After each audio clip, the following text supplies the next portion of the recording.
Livro 9. Aquele que comete injustiças é ímpio, pois dado que a natureza do conjunto universal tem feito os seres racionais para ajudar uns aos outros, de maneira que se favorecessem uns aos outros, segundo seu mérito, sem que em nenhum caso se prejudicassem. Aquele que transgride essa vontade comete, evidentemente, uma impiedade contra a mais excelsa das divindades. Também, aquele que mente é ímpio com a mesma divindade, pois a natureza do conjunto universal é a natureza dos seres, e estes são vinculados com tudo o que existe. Mais ainda, esta divindade recebe o nome de verdade e é a primeira causa de todas as verdades. Em consequência, o homem que mente voluntariamente é ímpio, assim que ao enganar comete injustiça. Também é ímpio o que mente involuntariamente, porque também está em discordância com a natureza do conjunto universal. E não sem culpa a contraria, mesmo quem se recusa à verdade, descartando os recursos que a natureza dá, não sabe distinguir o falso do verdadeiro. E certamente é ímpio também quem persegue os prazeres como se fossem bens, e evita as fadigas como se fossem males. Porque é inevitável que o homem recrimine constantemente a natureza comum na convicção de que esta faz uma distribuição injusta dos méritos, dado que muitas vezes os males vivem entre prazeres e possuem aqueles meios que os proporcionam, enquanto que os bons caem no pesar e naquilo que o origina.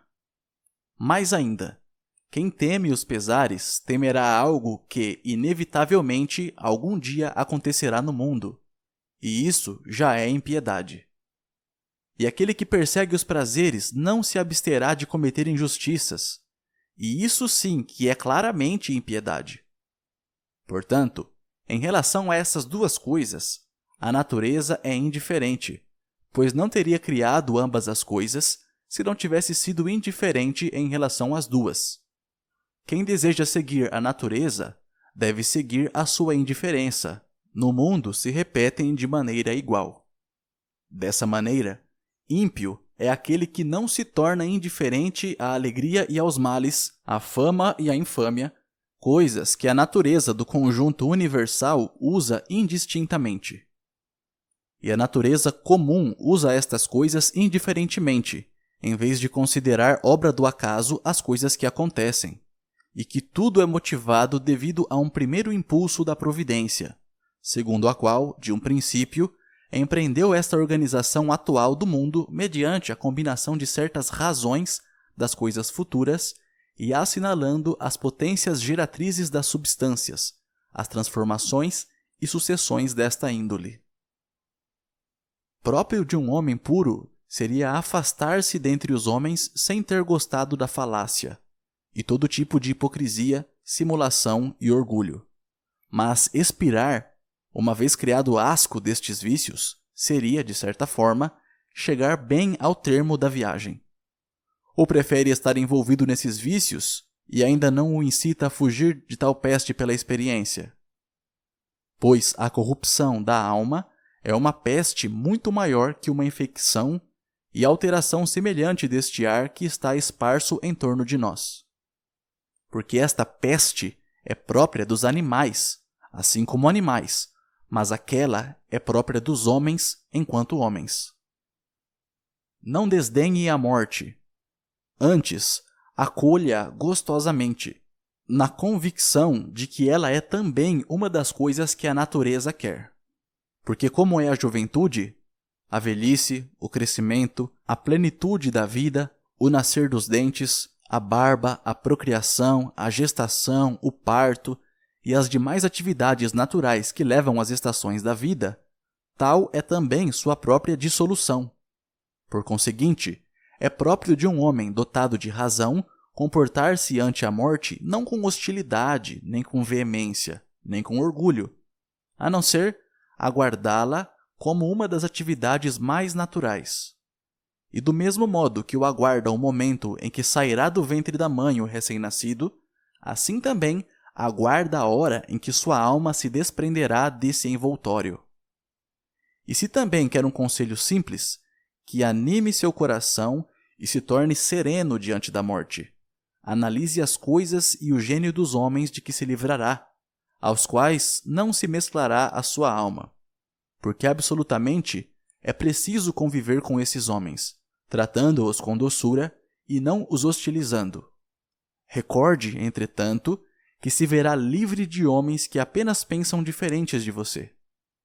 A única coisa que nos prenderia à vida seria a convivência com quem sentisse e pensasse como nós.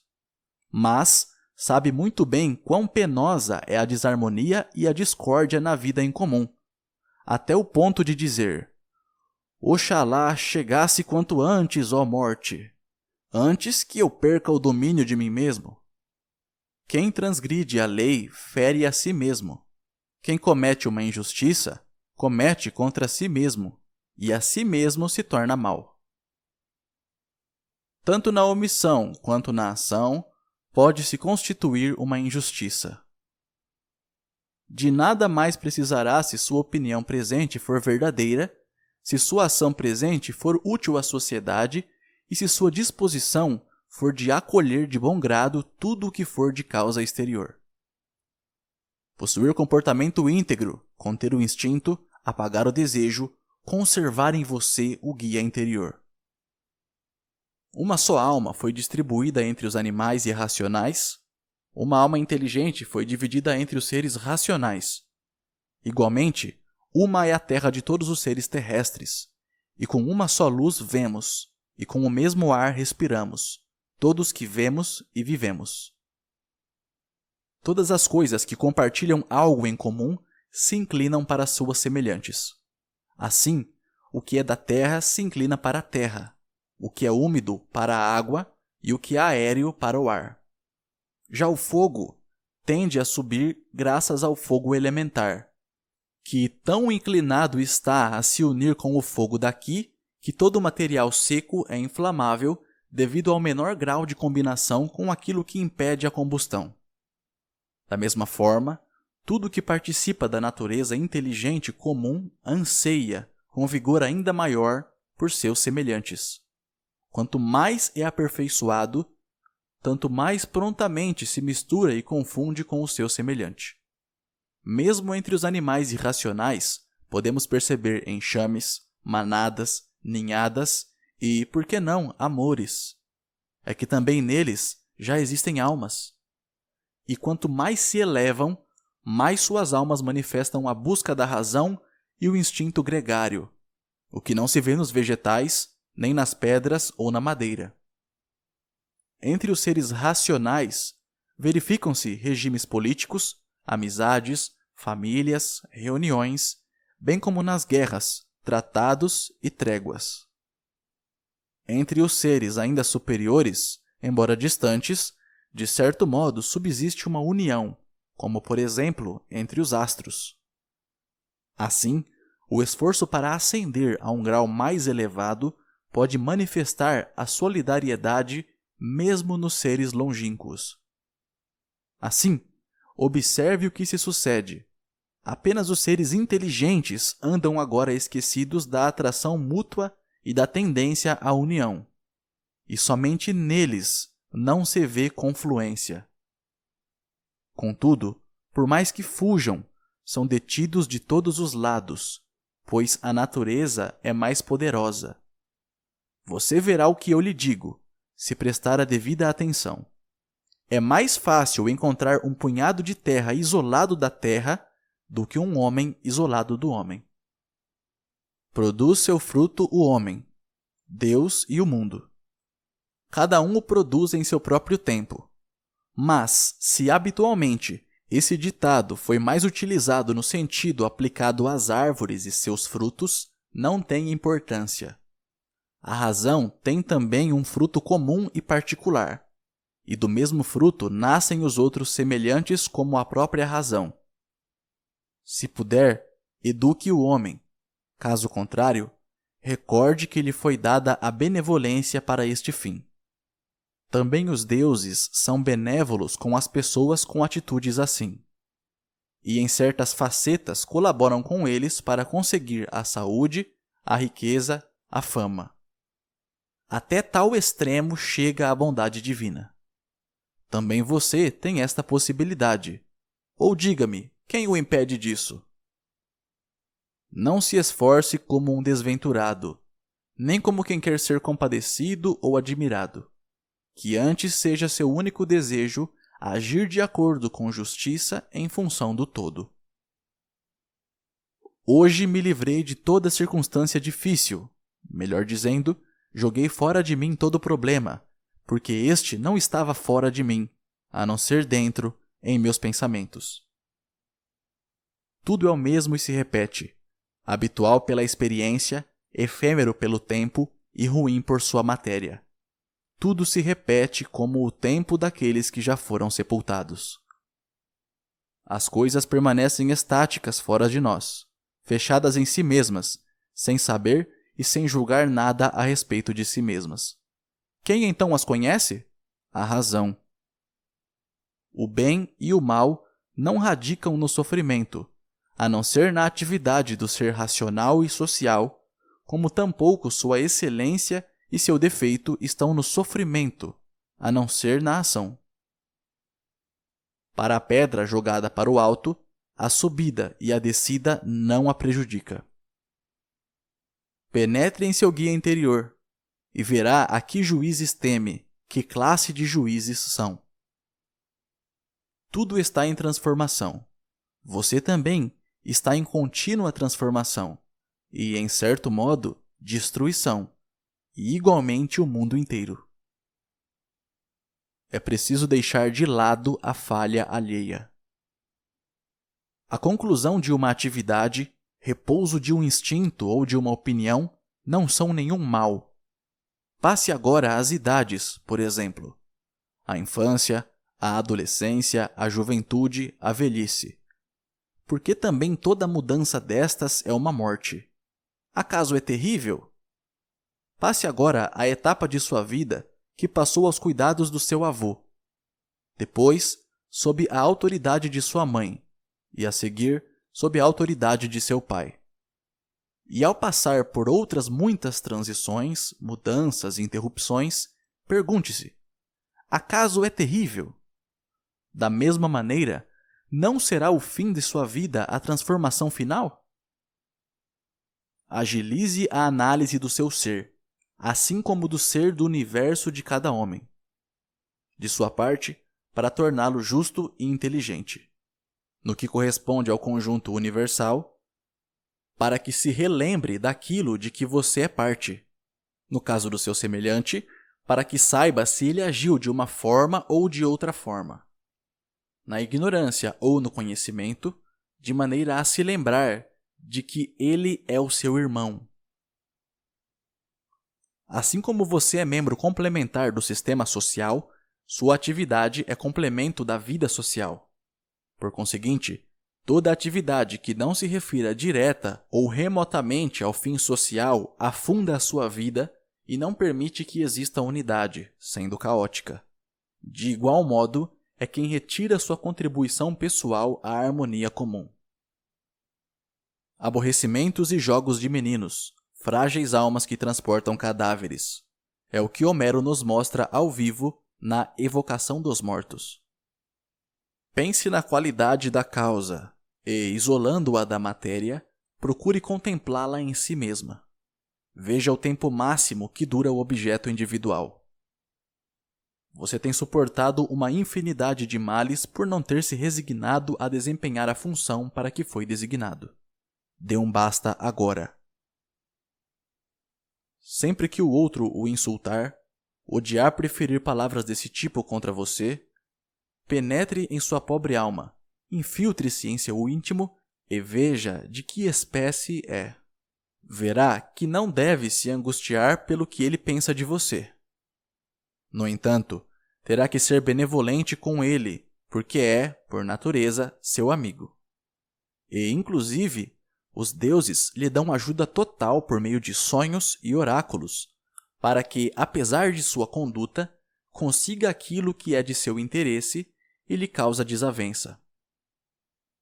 As circunvoluções do mundo, de cima a baixo, de século em século, são sempre as mesmas. Sendo assim, ou a inteligência do conjunto universal impulsiona a cada um, feito que, se assim for, deve submeter seu coração aos seus desígnios e impulsos, ou de uma só vez deu o impulso e o restante se seguiu por consequência. Pois, em certo modo, são átomos ou coisas indivisíveis. Em síntese, ou há um Deus inteligente e providente, e tudo está bem, ou tudo se rege pelo acaso. Não se deixe ser governado pelo acaso. Logo, a terra cobrirá todos nós. Logo, ela também se transformará. E junto, aquelas coisas se transformarão até o infinito, e assim sucessivamente. Levando em consideração o fluxo das transformações e alterações e sua rapidez, todo o mortal é desprezado. A causa do conjunto universal é uma corrente impetuosa. Transporta tudo. Quão vulgares são esses homens que brincam com assuntos da política e imaginam governar como filósofos. Estão cheios de sujeiras. Faz o que agora exige a natureza, indiferente se alguém percebe ou não. Não tenha esperança na República de Platão.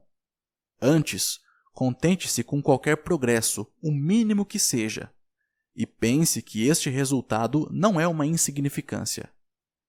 Quem, entretanto, conseguirá mudar a mentalidade dos homens? Não mudando o pensamento deles, o que se pode fazer se não torná-los escravos que gemem e fingem obedecer? Repare então em Alexandre, Filipe e Demétrio, o Faleriano. Eu lhes seguirei se tivessem compreendido qual é o desejo da natureza comum e se educaram a eles mesmos. Mas, se fingirem aparências, ninguém me obrigará a imitá-los. Singela e respeitável é a missão da filosofia. Não me induza à vaidade. Observe de cima o sem número de rebanhos humanos, sua infinidade de ritos e todo tipo de navegação marítima em meio a tempestades e calmarias. A diversidade de seres que nascem, convivem e se vão. Reflita também sobre a vida por outros vivida tempos atrás, sobre os que viverão posteriormente a você e sobre os que atualmente vivem em outros países. E quantos homens nem sequer conhecem seu nome? E quantos o esquecerão instantaneamente? Quantos que talvez agora o elogiam, mas em breve o insultarão? Nem a lembrança, nem a fama, nem nenhuma outra coisa que disso sobra, de nada vale. Serenidade diante de algo que acontece a partir de uma causa exterior a você. Retidão diante de uma causa que provém de você. Em suma, determinação e ação visando ao bem da sociedade, que é o que pede a sua natureza. Você tem o poder de acabar com muitas coisas que o afetam, pois muitas dessas coisas se encontram em suas concepções. E conseguirá, desde este momento, um imenso e amplo campo para você, abrangendo com o pensamento o mundo todo, refletindo sobre o tempo infinito e pensando na rápida transformação de cada ser em particular. Quão breve é o tempo que separa o nascimento da dissolução! Quão imenso é o período anterior ao nascimento e quão ilimitado é, igualmente, o período que se seguirá à dissolução. Muito em breve, tudo o que seus olhos contemplam será destruído, e os que presenciaram a destruição dessas coisas, dentro de muito pouco, serão também destruídos. De nada se avantaja quem morreu na velhice daquele que morreu prematuramente. Quais são os princípios que guiam este povo? Qual é o alvo de seus esforços? Por que motivos tem afeição ou estima? Busque contemplar suas almas profundamente, como se estivessem nuas, e verá o quão pretensiosos são quando supõem feri-lo com seus insultos ou exaltá-lo com seus louvores. A morte é nada mais que transmutação, pela qual se cumpre a natureza universal. E a natureza, em tudo o que realiza, é boa. Tem sido assim por incontáveis séculos, e assim será por toda a eternidade. E você, o que pragueja? Que todas as coisas sempre foram e sempre serão falhas? Que, dentre tantos deuses, nenhum teve a capacidade de corrigi-las? Que o mundo foi condenado a males sem fim? A parte corruptível da substância de cada ser é água, pó, ossos, fetidez. Os mármores são calosidades da terra. O ouro e a prata são sedimentos. As roupas são como se fossem pelos. A púrpura, sangue. E outro tanto, todo o resto. O próprio sopro vital não é diferente, pois que passa de um a outro ser, vitalizando-os. Chega desta vida miserável, de lamentações, de astúcias. O que o perturba? Que novidade há nisso? O que o tira do centro? A causa? Examine-a. A matéria? Examine-a. Fora disso, nada existe. Mas, a partir de agora, torne sua relação com os deuses mais singela e melhor. Ter visto tudo isso em 100 ou 3 anos não altera nada. Se ele errou, o mal está com ele, mas talvez ele não tenha errado. Tudo provém de uma só fonte inteligente, como se tudo procedesse para um único corpo. Dessa maneira, não é preciso que a parte se queixe do que acontecer em favor do conjunto universal. Ou então só existem átomos e nenhuma outra coisa a não ser confusão e dispersão. Por que então ficar perturbado? Pergunte à sua alma. Morreu? Foi destruída? Converteu-se em besta? Interpreta um papel? Faz parte de um rebanho alimentando-se com ele? Os deuses ou nada podem, ou podem tudo. Se nada podem, por que ora por eles? Se tudo podem, por que não lhes pede que possa receber a graça de não mais temer nem cobiçar nada disso, nem sofrer por nada disso, em vez de pedir que uma dessas coisas cruze ou seja desviada do seu destino? Afinal, se os deuses podem amparar os homens, podem ajudá-los também nesses pedidos. Mas você dirá, quem sabe, os deuses deixaram isso nas minhas mãos.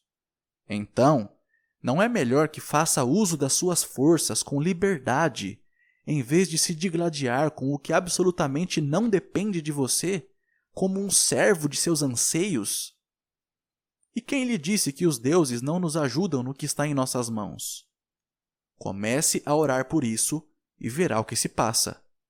Assim, se alguém roga que fulana me receba, eis o que você deve rogar, que eu não deseje ser recebido por ela.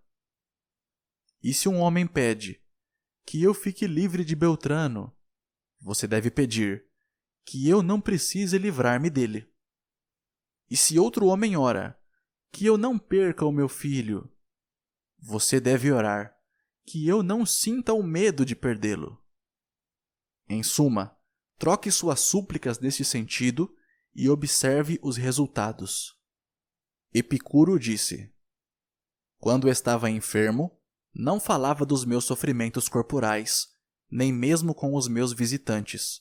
Acrescenta, tinha bate-papos deste tipo, mas sim seguia me ocupando dos princípios relativos a assuntos naturais, e, além disso, de ver como a inteligência, embora participa das comoções que afetam a carne, segue imperturbável atendendo ao seu próprio bem. Tampouco dava aos médicos, afirma, oportunidade de se exibir de sua contribuição, mas sim minha vida discorria feliz e nobremente. Faça o mesmo na enfermidade e em qualquer outra circunstância, porque é comum a todas as escolas manter-se fiel à filosofia em todas as suas conjunturas, sem fofocar com os nécios e os ignorantes. Cuide apenas do que faz no momento e dos meios que emprega para isso. Quando se incomodar com a impudência de alguém, pergunte logo a si mesmo: poderia não haver impudentes no mundo? Não, não poderia. Assim sendo, não deseje o impossível. Esse é um daqueles impudentes que há necessariamente no mundo, e assim está bom. Recorra ao mesmo pensamento ao se deparar com um patife, com um desleal, com qualquer um que incorra em erro, seja ele qual for. Com a lembrança de que é impossível não existir essa espécie de gente, você, de certo, será mais gentil com cada um. Eficaz, também, é pensar em qual virtude deu a natureza ao homem para suportar determinada falta, pois ela nos deu como antídoto da ingratidão a paciência, e como antídoto de outros vícios, ela nos ofertou outras virtudes. Em suma, você tem todo o direito de instruir a quem incorre em erro. Afinal, todo pecador é alguém que erra o seu alvo e se perde do caminho. Aliás, que mal ele lhe causou? Pensando assim, você logo verificará que, dentre as pessoas com quem se irrita, nenhuma fez nada que resulte na corrupção da sua alma. E é nisso apenas que consiste para si todo o mal e todo o dano. O que há de mal e estranho no fato de o ignorante se comportar como ignorante? Ora, veja se não deveria recriminar antes a si mesmo por não ter previsto que ele cometeria este erro ou aquele. A razão lhe dá elementos para que você possa antecipar que tal pessoa incorrerá em tal erro. Ainda assim, você se esquece disso e estranha quando o erro é cometido. Sobretudo, antes de se queixar de alguém que foi desleal ou ingrato, volte seu olhar para si mesmo. É evidente que é sua a culpa, se acaso acreditou que um homem dessa índole manteria sua palavra, ou se, ao conceder algum benefício, não tinha por certo de que a sua recompensa se bastava tão somente no fato de haver praticado uma boa ação.